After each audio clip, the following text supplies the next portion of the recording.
Jangan tonton sepotong-potong, tonton video ini sampai tuntas. Mohon penjelasan bagi kami tentang istilah awaluddin ma'rifatullah. Awaluddin yang pertama dalam agama ini ma'rifatullah, mengenal Allah Subhanahu wa taala. Itu bukan hadis Nabi, itu ungkapan ulama tasawuf. Sebelum cerita masalah hati, sebelum cerita masalah salat, sebelum cerita masalah halal haram, sebelum cerita masalah zakat puasa, maka mengenal Allah ungkap utama. Ada dari mana? Dari ayat Al-Quran. La ilaha illallah. Tengok pangkal ayatnya. Fa'lam, ketahuilah, fa'lam annahu la ilaha illallah. Itulah arti dari awaluddin ma'rifatullah. Namanya siapa? Wallahu rahmanur rahimul malikul qudus salamul mu'minul muhaiminul azizul jabbarul mutakabbir. Maka buka kaji sifat 20. Wujud, kidam, baqa, khalaqatul hawadis, yaqumu bi nafsihi, wahdaniyah, qudrat, ilmun, hayat, sana, basar, kalam. Panggil ustaznya ngaji tauhid sifat 20 akidah Asy'ari. Awaluddin ma'rifatullah. Apa benar kalau belum mengenal Allah berarti belum sempurnalah agamanya? Bagaimana dia mau sholat kalau dia tak kenal siapa yang disembahnya? Bagaimana dia mengatakan usolli fadlallahu salatu raka'atin ala ma'muman billahi ta'ala kalau dia tak tahu kenal? Kenapa saya bisa datang ke masjid ini? Karena saya datang kemari dengan orang yang kenal, yang tahu masjid ini. Maka kenalilah Allah dengan mengkaji tauhid. Dua, man arafa nafsahu faqad arafa rabbahu. Ini bukan hadis Nabi, ini adalah ungkapan ulama tasawuf. Siapa yang mengenal dirinya, maka kenallah dia akan Tuhannya. Dijelaskan oleh para ulama. Apa maknanya? Kalau kenal dirinya hina, tahulah dia Allah mulia. Kalau kenal dirinya miskin papa, tahulah dia Allah maha kaya. Kalau kenal dirinya hampa, tahulah dia Allah maha segalanya. Maka puncak daripada iman adalah merasa tak punya apa-apa. La haula wala quwwata illa billahil aliyyil azim. Mohon dengan sangat bagaimana caranya konsep cara mengenal diri yang sebenarnya itu Pak Ustaz. Karena rasanya sangat merugilah seorang muslim belum mengenal Allah Subhanahu wa taala. Allah Khaliq, manusia makhluk. Allah ciptakan kita lalu disuruhnya kita beribadah. Wa ma khalaqtul jinna wal insa, tak diciptakan jin dan manusia illa liya'budun. Tanah hitam, busuk, legam, rendah, hina di bawah tapak kaki, tapi jangan bisa mulia, disembah, tak disembah, tapi sujud malaikat kepadanya. Bukan karena menyembah, tapi karena memuliakannya. Kenapa? Ditiupkan Allah ruh ke dalamnya. Fa nafakhtu fihi min ruhi, aku tiupkan ruh kepadanya. Maka hiduplah makhluk tadi tegak berdiri. Inilah dia Abdul Somad yang diciptakan dari tanah. Warna kulitnya tanah, ditengok retak-retak macam tanah. Dan kalau sudah mati dimakan cacing tanah. Tapi kalau saya mati cacing tak terlalu senang. Ditengok yang masuk tulang. Bagaimana menyikapi seorang ayah yang anak-anaknya tidak bertanggung jawab? Menyikapi seorang ayahnya anak-anak yang tidak bertanggung jawab.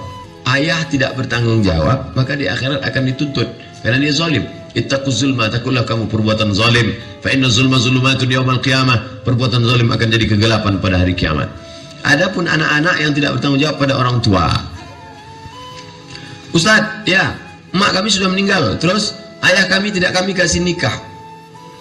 Oh, ini bahaya. Kalau kamu berbakti kepada ayahmu, maka nikahkan, cari. Kalau kamu takut ayahmu mencari, kamu yang mencarinya. Ini seorang bapak mengadu kepada ustadz. Apa kata anaknya? Papa nggak usah bingung ya. Nanti papa kalau mau terbang ke Singapura ada kakak, mau terbang ke Surabaya ada adik, mau terbang ke Jakarta ada. Apa kata bapaknya? Kalian terbang khusus yang kalian pikirkan. Kemana aku ingat kalian tak pikirkan. Maka berbakti pada orang tua. Berbakti pada orang tua, senangkan hatinya. Kalau ada pecandu narkoba, pezina, di dunianya dia senang, bahagia. Hukumannya di akhirat nanti. Tapi kalau ada orang durhaka pada orang tua, hebatnya hukuman durhaka. Orang durhaka pada orang tua di dunia dapat, di akhirat dapat. Pasti itu, anaknya pasti durhaka. Makanya yang paling berbakti pada orang tua ini siapa? Keluarganya Jet Li, Chow Yun Fat dan Jackie Chan. Cina-Cina itu berbakti pada orang tua. Saya pergi ke mall di Malaysia, ceramah seminggu. Hari terakhir kita main ke mall Pak Ustaz. Oke, saya lihat di lantai atas orang-orang tua jompo banyak sekali, disuap sama anaknya makan. Ternyata anak-anak mereka mau meliburkan diri satu hari untuk menyiapkan, karena mereka percaya menyenangkan hati orang tua akan menurunkan rezeki. Ayah, hoki lah. Ayah, cincai-cincai lah, kencong-kencong lah. Senang hati mereka. Senangkan hati orang tuamu. Kalau masih hidup dia di rumah, belikan kain, belikan baju, belikan makanan, belikan. Senangkan hatinya. Banyak orang menganggap, orang tua kan nggak perlu baju baru. Justru makin tua dia makin ingin baju baru. Orang tua saya ini udah nggak terkontrol lagi, Pak Ustaz. Kami belikan baju, dia pakai baju sobek. Dia ngomong ke tetangga, lihatlah teganya anakku. Kami berikan makanan, dia ngomong ke tetangga, anakku nggak ngasih makan. Sabar, karena dia sudah sampai ila ayyurda ila adzalil umur, usia hida. Tak lagi bisa membedakan mana makanan, mana kotoran. Dia sudah pikun, mukhtalid. Oleh sebab itu jaga dia. Bagaimana menghadapi orang tua ni Pak Ustaz? 3 jurus. Diam. Lagi diam. Lagi diam. Orang tua seperti Quran buruk. Dibaca, tak terbaca, dibuang berdosa. Orang tua seperti Quran buruk. Dibaca, tak terbaca, dibuang berdosa. Lalu gimana? Biarkan aja sampai hilang sendiri. Jangan sampai kau durhaka pada orang tua.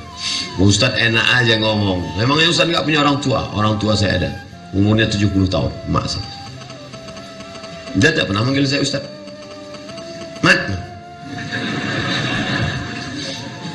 Senangkan hati. Kita tak pernah tua di depan orang tua. Kita walaupun sudah 40 tahun umur saya, di hadapan orang tua itu tetap anak yang baru pandai berjalan, yang sedang lucu-lucunya dulu. Maka jangan pernah kita menceramai orang tua kita. Jangan mentang-mentang udah ngaji, mentang-mentang udah ustaz panggil orang tua, papa, mama sini, assalamualaikum warahmatullahi wabarakatuh. Jangan. Saya pernah baca bahwa saat Wahsy dari Ethiopia yang membunuh paman Nabi Hamzah bin Abdul Muttalib mengucap syahadat, dia mengaku dan menceritakan pada Rasulullah bagaimana dia membunuh Hamzah. Lalu Nabi mengatakan, aku tak akan melihat wajahmu hingga hari berbangkit. Dan hingga Rasulullah wafat, Wahsy tak pernah bertatap muka dengan Nabi. Apakah saya berdosa Ustaz jika saya memutus silaturahim dengan teman saya karena perbuatannya? Bunyi cakap Nabi bukan begitu. Begini bunyinya. Tahun ke-8 Nabi ke Makkah. Dibebaskannya Makkah, masuk Islam semua. Turun ayat, Iza jaa nasrullahi wal fath wa ra'aitan nasa yadkhuluna fi dinillah afwaja. Wahsy lari ke Taif. Taif. Mana Wahsy lari? 19 hari Nabi di Makkah. Setelah selesai Nabi balik ke Madinah. Wahsy pulang. Disangkanya Nabi memancung kepala orang. Dia tengok kawannya sehat. Muhammad mana? Muhammad sudah balik. Kalian tadi dia tidak diapa-apakannya. Ente aja yang ketakutan. Wahsy pun datang menjumpai Nabi ke kota Madinah Al-Munawwarah. Masuk dia ke rumah Nabi. Nabi bertanya, hal anta Wahsy? Apakah engkau Wahsy? Ya. Qatalta Hamzah, kau yang sudah membunuh Hamzah. Betul. Nabi memukul dada Wahsy. Tengok, Nabi tak benci. Jangan katakan Nabi pendendam. Nabi memukul dada Wahsy. Doa Nabi. Nanti kalau ada ustaz memegang, kalau saya misalnya di An-Nur, saya pegang dada, ada jamaah laki-laki sedang transfer apa ustaznya? Itu sunnah. Karena Nabi ada pengen sama.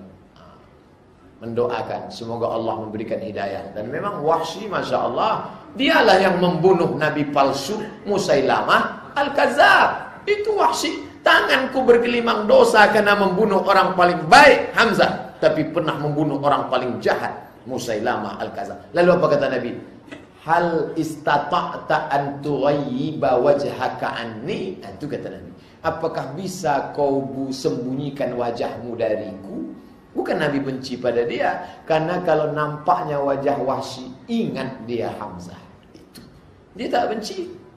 Jadi pahami dengan baik. Jangan katakan dendam. Ini tak bisa jadi dalil. Saya sudah maafkan tetangga saya itu Pak Ustaz. Kenapa kau tak datang ke rumahnya? Mau muntah saya tengok mukanya. Oh, tak bisa. Ini kasusnya berbeda. Jangan jadikan ini kias. Namun bagaimanakah upaya menghadapi ghazwul fikri? Ghazwu perang, fikri pemikiran. Ghazwul fikri perang pemikiran. Itu maksud saya kasih tahu supaya jangan dikasih nama anak nanti.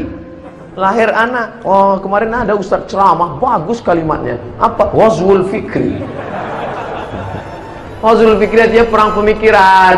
Bahasa lainnya brainwash. Brain otak. Wash cuci. Brainwash cuci otak. Kulitnya kulit kita, wajahnya wajah kita, tapi otaknya sudah dicuci pakai deterjen barat. Nauzubillah. Perang pemikiran yang gencar dilakukan musuh Allah meracuni pemikiran umat Islam. Bagaimana melindungi keluarga dari ghazwul fikri, perang pemikiran tersebut? Maka mesti mendalami agama Islam. Paling tidak dalam pelajaran sekolah harus ada 5. Pertama, akidah akhlak. Yang kedua, Quran hadis. Yang ketiga, fikih. Yang keempat, sejarah Islam. Yang kelima, bahasa Arab. Kalau di sekolah itu ada 5 pelajaran, masukkan. Kalau tidak ada, cari sekolah lain. Kalau mahal, cari yang tadi. Maka anggota dewan, legislatif, DPR harus memperbaiki kualitas pendidikan anak Islam Indonesia. Allahu Akbar, jangan tepuk tangan. Tepuk tangan dalam masjid dah boleh. Yang udah tepuk tangan tadi ganti. Kalau ada macam-macam, Allahu Akbar, nah gitu langsung. Pas tangan yang mau tepuk tak jadi, Allahu Akbar. Nah, itu dia. Sampai mana tadi? Lupa. Ustaz, sekarang sekolah anak, Bapak nanti pulang ke rumah, lihat jadwal pelajaran SMP, SD, SMA. Pendidikan agama Islam 2 jam sampai 4 jam seminggu. Mau dapat apa? Itulah nanti dia jadi sekuler liberal. Umur 40 dia mulai mencari agama. Sudah punya rumah, sudah punya anak, sudah punya mobil, sudah tenang, tapi agama dia hilang, rapuh. Tapi kalau dibekali dari awal, tidak ada solusi selain pondok pesantren. Tak sanggup pondok pesantren, Islamic boarding school. Sama Pak Ustaz? Iya betul sama. Full day, masuk pagi, pulang petang. Yang penting ada 5 pelajaran: Quran hadis, akidah akhlak, sejarah Islam, fikih, bahasa Arab. Barulah dia insya Allah akan selamat dari ghazwul fikri. Kalau tidak, na'udzubillah, bisa-bisa dia menjadi ateis. Tidak, Tuhan, isma, keyakinan. Keyakinan yang meyakini tidak ada Tuhan. Tidak ada itu Tuhan. Dia tetap ikut hari raya dengan kita. Dia tetap ikut makan ketupat dengan kita, tapi tidak meyakini ajaran agama Islam. Na'udzubillah, murtad. Na'udzubillah, na'udzubillah, semua na'udzubillah. Ya Allah, selamatkan anak cucu kami daripada liberal sekuler. Ya baru mu'allaf 3 bulan, alhamdulillah. Antum saudara saya dalam la ilaha illallah.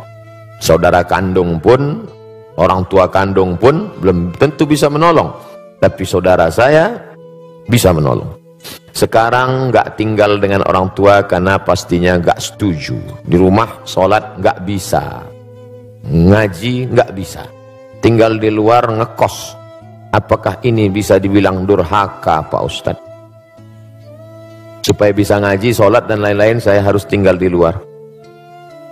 Pertanyaan ini sepertinya sedang mengajarkan Abdul Somad dan kita semua betapa kita selama ini tak mensyukuri nikmat bisa ngaji, bisa sholat, tapi nggak ngaji dan nggak sholat. Harus ngekos hanya untuk ngaji dan sholat. Kadang banyak yang kita sangka tak nikmat, padahal kita sudah dapat nikmat besar. Baik, saya jawab. Wa in jahadaka ala an tusyrika bima laisa laka bihi ilmun. Kalau orang tuamu itu memaksamu untuk mempersekutukan aku, kata Allah, fala tuti'huma, jangan kau patuh pada mereka berdua. Ini dalil engkau boleh ngekos, saudaraku. Karena kalau kau tetap di situ, dia akan paksa. Maka kata Allah, fala tuti'huma, jangan kau patuh dengan dia. Tapi ayat itu belum potong, baca ujungnya. Wa sahibhuma fid dunya ma'rufa, tetaplah engkau berinteraksi, berbakti kepada mereka. Kontradiktif. Bagaimana mungkin saya sudah tinggalkan rumah tapi saya tetap silaturahim? Engkau tinggalkan karena niatmu supaya bisa sholat, supaya bisa ngaji, maka ngekos, tapi silaturahim jangan putus. Mama, papa, apa kabar? Sudah makan pagi? Sehat? Mau dia balas caci maki, sumpah serapah, anggap itu bagian cara Allah menghapuskan dosa, cara Allah mengangkat derajat, cara Allah melatih hati. Jangan pernah berhenti, tiap pagi, tiap hari doakan dia. Tapi untuk mempertahankan supaya bisa sholat, supaya bisa ngaji. Mudah-mudahan Allah berikan hidayah sehingga sampai masanya nanti. Sulitkah bagi Allah? Tak ada yang sulit. Qalbul mu'min baina asabi'ir rahman. Hati manusia ini di jari jemari Allah, di jari jemari kuasa kudrat iradat Allah SWT. Insya'a, kalau dia mau dia buat begini, kalau dia mau dia buat begini.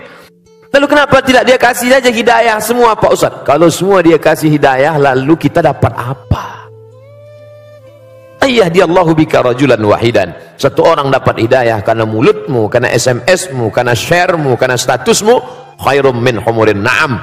Lebih baik daripada kau memiliki seekor onta yang merah. Pernah Bapak Ibu kawan-kawan melihat onta warna merah? Onta itu kuning, hitam, yang jarang-jarang mandi. Dan ada onta merah. Onta merah, onta yang bulunya kemerahan seperti brown, seperti itu mahogani, adalah onta termahal yang unik. Maka orang yang tak dapat, dia dapat. Boleh jadi Ustadz Somad yang ceramah tak dapat itu, karena Ustadz Somad menceramahi orang yang sudah baik-baik semua, orang yang sudah ngaji.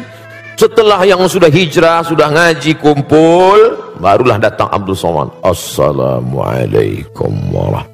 Sementara ada yang dia bukan ustadz, tapi dengan merangkul, sering ngajak ngaji, akhirnya dapat hidayah. Maka jangan pernah berhenti, tetap ngekos, tetap sampai Allah bukakan pintu hati hidayahnya, insyaallah. Amin ya rabbal alamin.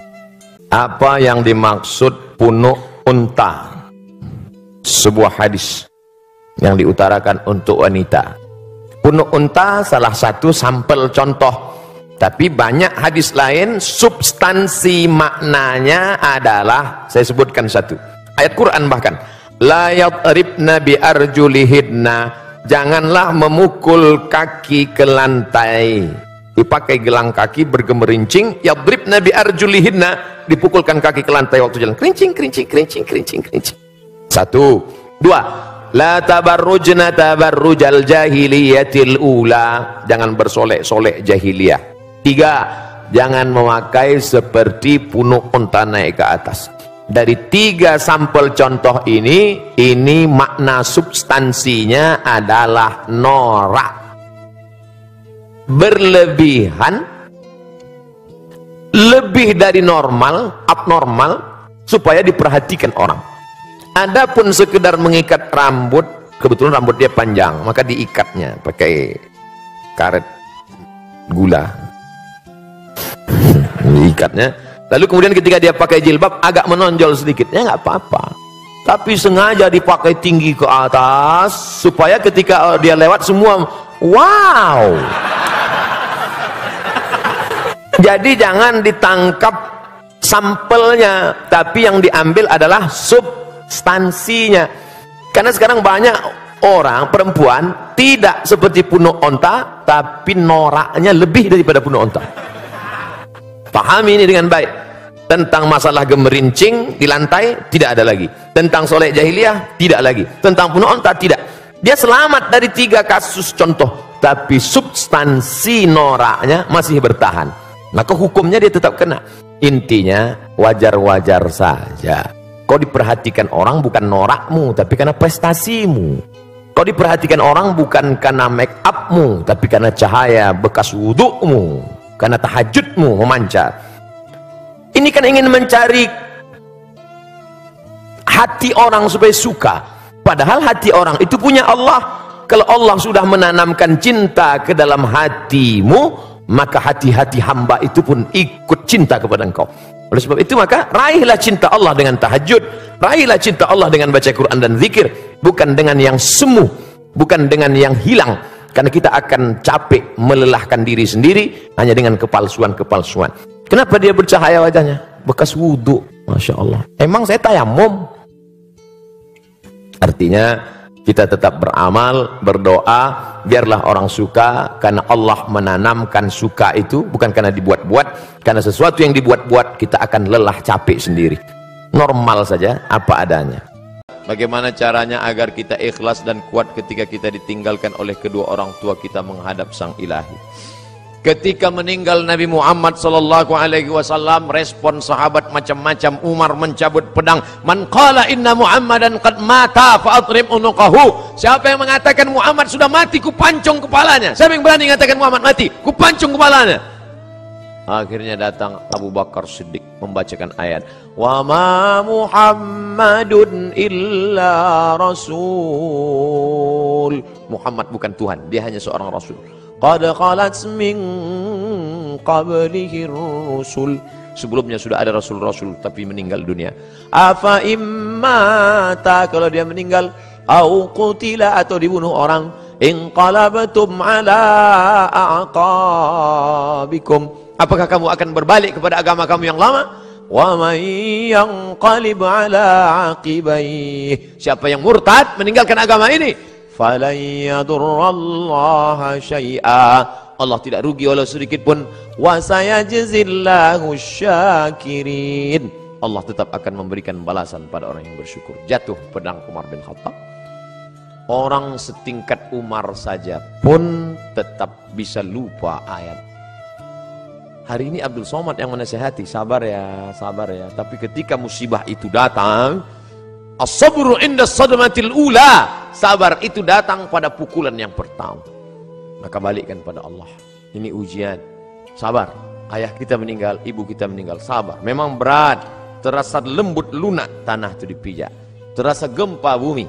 Tapi datang kawan-kawan menyabarkan. Alladzina idza asabathum musibah qalu inna lillahi wa inna ilaihi raji'un.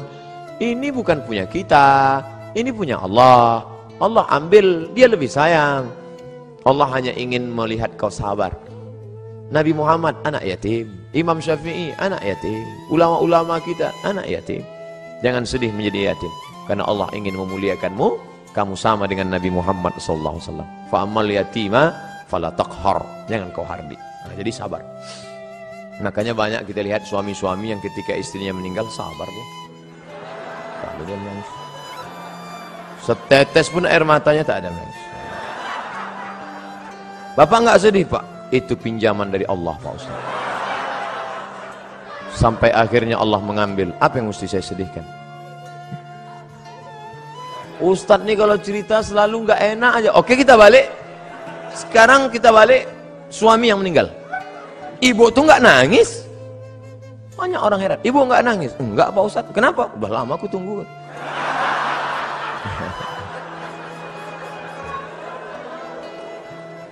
Balikkan pada Allah SWT.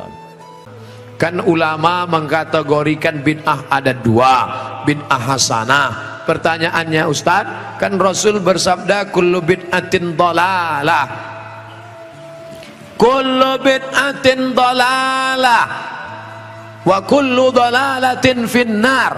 Hadis ini kata Imam Nawawi hadisnya umum, hadis umum. Tolong belikan saya ayam, tolong belikan saya ayam. Ayamnya umum, ayam penyet, ayam patah, ayam pop, ayam sungsang, ayam fried chicken, ayam panggang, ayam bakar, ayam kampung, ayam hutan. Ayam apa? Setelah di jalan dia bingung, ini ayam apa? Nelpon sekali lagi, ayam apa? Ayam pop. Maka yang pertama tadi umum dikhususkan oleh yang kedua. Begitu juga kata Imam Nawawi yang mensyarah hadis Sahih Muslim, kullu bid'atin dhalalah, semua yang bid'ah itu sesat, umum. Tapi kemudian dikhususkan oleh hadis man sanna fil islami sunnatan hasanatan, siapa yang membuat tradisi yang baik, falahu ajruha, dia dapat pahalanya, wa ajru man amila biha, dan orang lain yang melakukannya selama tidak bertentangan dengan Quran dan Sunnah. Nah, sekarang ada orang mendefinisikan bid'ah hanya dengan 5 jari. Kalau tidak dilakukan Nabi, bid'ah. Kalau sudah bid'ah, masuk neraka. Kalau begitu pembahasannya, nanti kamu bisa memasukkan sahabat Nabi dalam neraka. Contohnya, ada sahabat Nabi yang sholat dari Isya sampai subuh ayatnya kul huwallah. Walil maghdubi alaihim waladdallin amin. Kul huwallahu ahad Allahu samad. Rakaat kedua kul huwallahu ahad Allahu samad. Rakaat berikutnya kul huwallahu ahad Allahu samad. Rakaat berikutnya kul huwallah. Itu pernah enggak dibuat Nabi? Enggak pernah. Kalau dipakai definisi, kalau enggak dibuat Nabi bid'ah, berarti sholat pakai kul huwallah dari Isya sampai subuh bid'ah, masuk neraka. Nama sahabat Nabi yang sholat begitu siapa? Qatadah bin Nu'man dalam kitab hadis Musnad Ahmad bin Hanbal.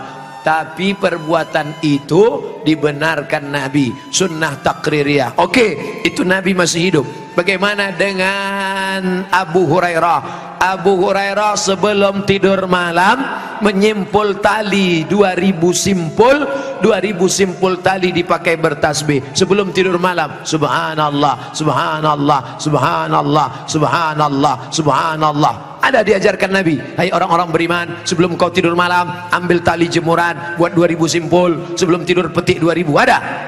Tidak ada. Jadi kalau didefinisikan, kalau tidak dibuat Nabi bid'ah, engkau sudah memasukkan sahabat Nabi ke dalam neraka, karena definisi yang singkat, yang pendek, pemiskinan. Oleh sebab itu ulama faham, sudah saya tulis lengkap dengan dalil-dalilnya, 444 halaman terkait masalah bid'ah. Tidak semudah itu saudaraku. Ada namanya Imam Ibnu Taimiyah.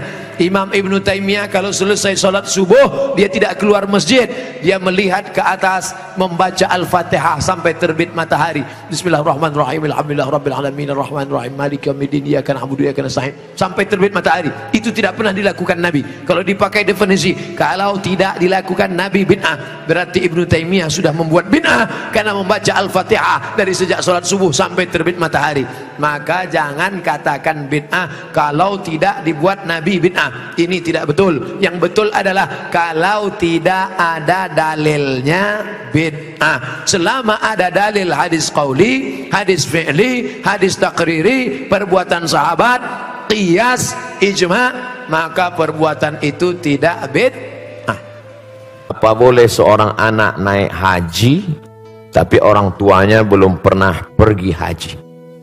Pulang dari sini, kau ambil kain selendang, kau gendong ibumu dari Jakarta jalan kaki ke kota Makkah.